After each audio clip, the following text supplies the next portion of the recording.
vivant. 5 Et qu'il en va de même pour la création de tous les autres aspects de la vie, jusqu'à ce que finalement, le 6e jour, l'homme soit créé, la nourriture, à l'intérieur de la coquille. La création des systèmes physiques et biologiques de la Terre sert de toile de fond à la création de l'homme, qui est le but de tout cela et à travers lequel tous ces autres éléments trouvent un sens. C'est pour cette raison qu'il est interdit de séparer ce qui est indésirable de ce qui est désiré 6 Le jour du sabbat, car c'est ainsi que s'est produit le raffinement du monde, dans le processus de la création. L'une des 39 formes de travail interdites le jour du sabbat est la séparation borée, qui signifie également raffinage dans le sens de séparer et d'enlever les aspects indésirables d'une chose, la laissant purifier de ses scories ou de son ivraie. On nous enseigne que l'interdiction consiste uniquement à séparer l'indésirable du désiré, et non le désiré de l'indésirable. Par exemple, si nous avons devant nous une coupe de fruits contenant à la fois de bonnes pommes et des pommes pourries, nous ne pouvons pas, le jour du Shabbat, séparer les pommes pourries afin de laisser une coupe de bonnes pommes. Nous devons plutôt sélectionner les bonnes pommes, que nous pouvons ensuite placer dans un autre bol, laissant un bol de pommes pourries. En effet, séparer le mauvais du bon est un travail de semaine, c'est-à-dire l'un des types de travail qui caractérisait les 6 jours de la création. Comme nous le voyons ici, alors que les mondes étaient créés, l'un après l'autre, les déchets les plus grossiers du monde de Tohu étaient séparés de la masse entière des étincelles. Nous pourrions imaginer le monde comme une coupe à fruits spirituels, dont Dieu retire toutes les pommes sauf les plus fines, plaçant celles qui sont pourries dans une autre coupe. Le bol de fruits parfait devient le monde de la Tzilut. Le second bol ne contient plus que des pommes de catégorie B, C et D. Dieu retire toutes les pommes de catégorie B, C et D de ce bol. Dieu retire toutes les pommes de catégorie C et D de ce bol, qui devient alors le monde de Beria, et les place dans un 3e bol. Ce 3e bol ne contient que des pommes de catégorie C et D. Dieu enlève les pommes de catégorie D, laissant un bol de pommes de catégorie C, qui devient le monde de Yetzira. Le bol dans lequel les pommes de catégorie D ont été placées est le monde d'Assia. De même, au cours des 6 jours de la création de ce monde, Dieu a d'abord créé les types de créatures les plus bas, le monde minéral. Pour ce faire, il a dû séparer les éléments les plus bas et les plus grossiers de la soupe de création avec laquelle il devait travailler depuis le premier jour. La soupe de création restante a ainsi été purifiée de tous les éléments si grossiers que seul le règne minéral pouvait être créé à partir d'eux. Ensuite, Dieu a séparé les éléments les plus grossiers restants dans la soupe créatrice, ce qui a donné lieu à la création du règne végétal. La soupe de la création fut ainsi purifiée des éléments si grossiers que seule la vie végétale pouvait être créée à partir d'eux. Ensuite, Dieu a séparé les éléments animaux, et finalement, la partie la plus choisie qui restait était l'humain. Remarquez que dans les 2 cas, le mauvais est séparé du bon. La progression de la création dans le domaine cosmique est descendante, tandis qu'au niveau terrestre,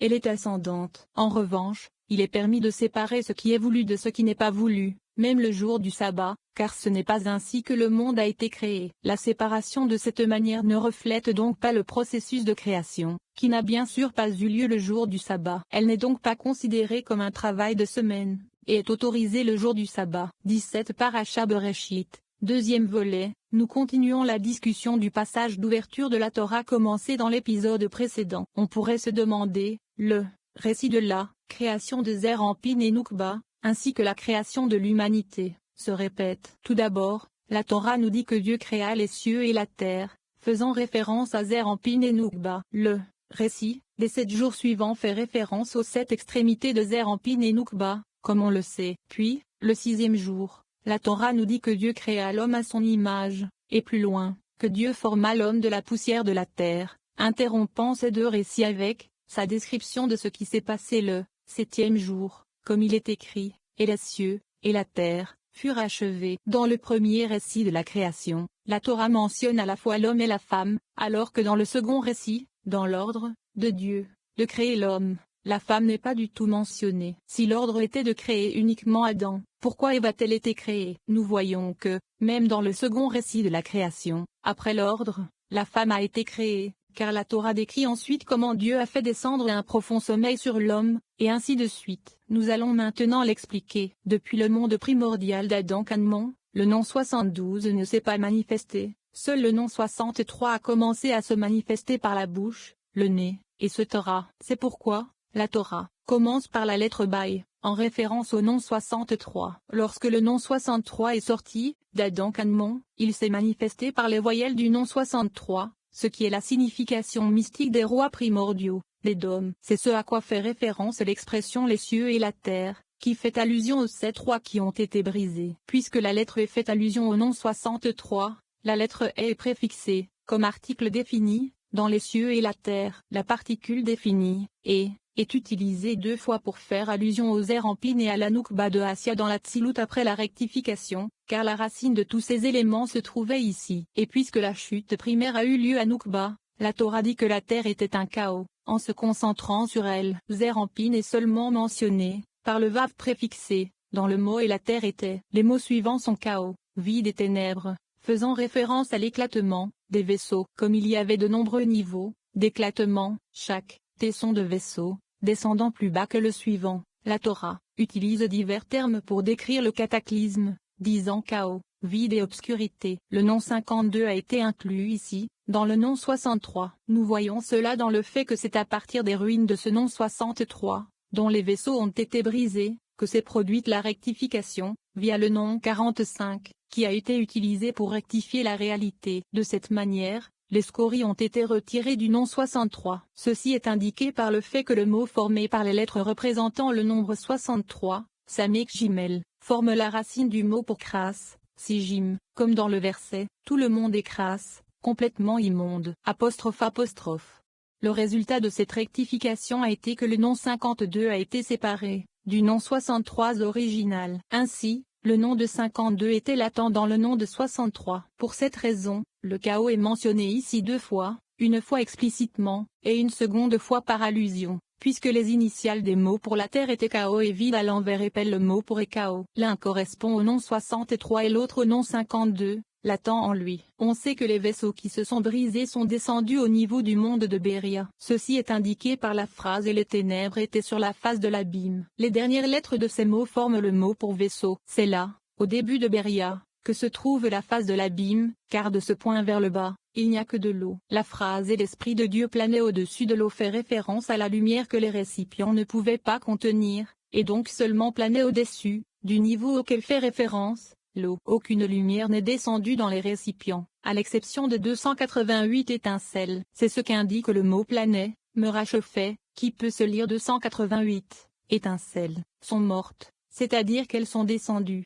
288 est la somme de 72 et 216. Après l'éclatement des vaisseaux, le nom 63 s'est associé au nom 72 situé au-dessus, et a produit le nouveau nom 45, qui est sorti du front supérieur, d'Adam Canmon, et c'est le principe qui a rectifié la réalité, comme indiqué ci-dessus. C'est ce qu'indique la phrase, et Dieu dit, que la lumière soit, la lumière, faisant référence à, la lumière du, nom de 45 qui a rectifié la réalité. Psaume 53 2.4.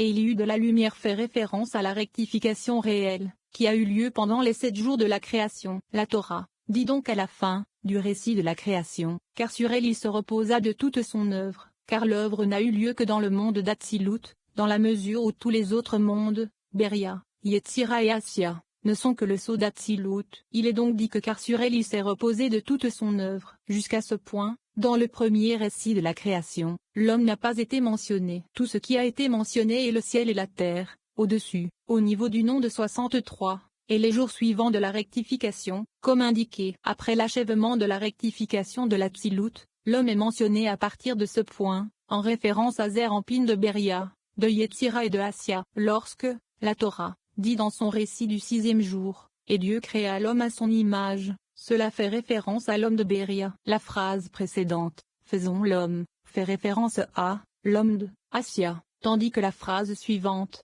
et Dieu créa l'homme à son image, fait référence à l'homme de Béria. Dans la première phrase, se référant à l'homme de Assia, il est dit à notre image, selon notre ressemblance, tandis que dans la deuxième phrase, se référant à l'homme de Béria, il est dit seulement à son image. Cela s'explique par le fait que les paroles de Dieu émanaient de Zerampin et de Noukba d'Atsilut, et qu'il ne faisait que consulter la cour céleste au sujet de l'homme de Béria, qui était destiné à pécher. Comme le mentionne le Zohar, c'est à ce sujet que Dieu a consulté la cour céleste lorsqu'il a créé l'homme, en disant, faisons l'homme à notre image, selon notre ressemblance. Cette déclaration a été faite par Ima de Béria à Abba de Béria, par l'intermédiaire des vêtements de Zerampin et de Noukba d'Atsilut en eux. À suivre. Paracha Bereshit, 3e partie. Nous poursuivons la discussion du passage d'ouverture de la Torah traduit dans les deux volets précédents. L'analyse se concentre à ce stade sur le verset « Faisons l'homme à notre image,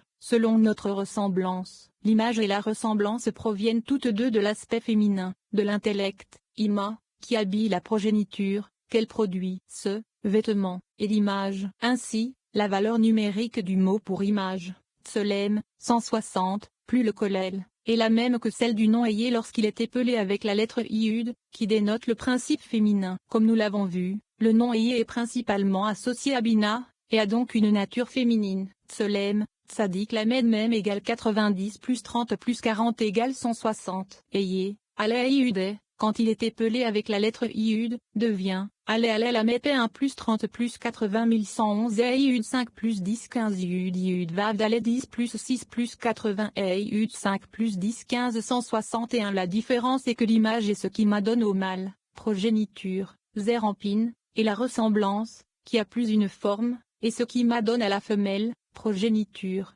Nukba. Parce que son intention était de créer le monde d'Assia, et que le niveau inférieur possède toujours le pouvoir de tout ce qui est au-dessus de lui, tandis que le niveau supérieur ne possède pas ce que le niveau inférieur possède, il a donc dit « à notre image, selon notre ressemblance », tout en se référant à Assia. Comme il a été dit précédemment, le verset « faisons l'homme à notre image, selon notre ressemblance » fait référence à l'homme de Assia, tandis que le verset suivant « et Dieu créa l'homme à son image » fait référence à l'homme de Béria. Ainsi, l'homme d'Assia contient à la fois l'image et la ressemblance, tandis que l'homme de Béria ne contient que l'image. Même s'il est dit dans le Zohar que l'image existe dans le mâle, cela fait référence à l'image dans Zérampine de Assia, et la ressemblance existe dans la femelle de Assia. Les termes mâle et femelle font généralement référence à Zérampine et Nukba d'Atsilut, mais dans ce cas, ils font référence à Zérampine et Nukba d'Assia. Néanmoins, tout cela s'est produit par l'intermédiaire d'Ima de Béria, habillant les parts-suffimes des apostrophes, Assia,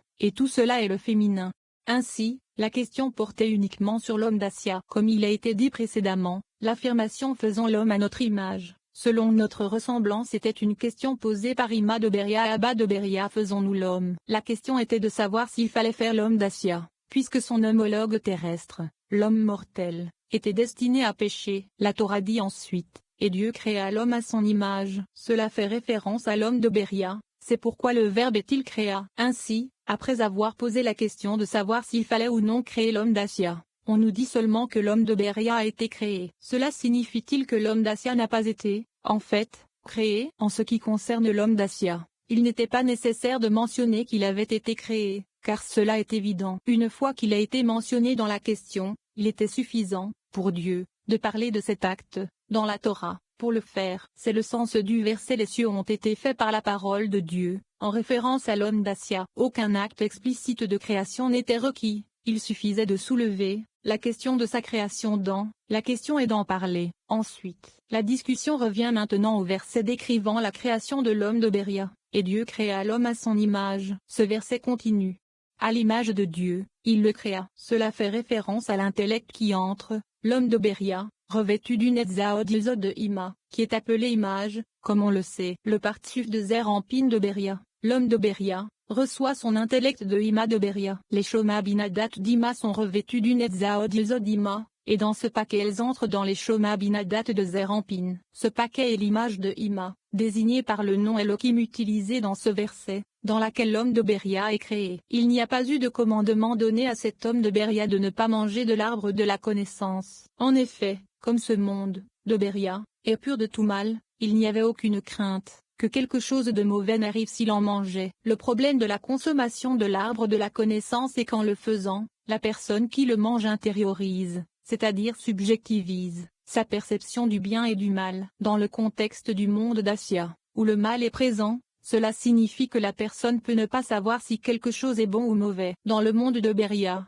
où le mal ne domine pas, cette possibilité n'existe pas. La connaissance du mal dans ce contexte est entièrement abstraite, ou académique. C'est pourquoi, dans le contexte de cet homme, il est dit, « Voici, je t'ai donné toutes les plantes qui portent des graines et qui sont sur toute la terre, et tous les arbres dans lesquels il y a des fruits qui portent des graines, ils seront à toi pour la nourriture. » C'est-à-dire, même l'arbre de la connaissance dans le jardin, car chez cet homme il n'y avait aucune appréhension que quelque chose de négatif se produise s'il en mangeait. Le Harizal aborde maintenant la question suivante. Nous avons vu précédemment que le récit des 7 premiers jours de la création fait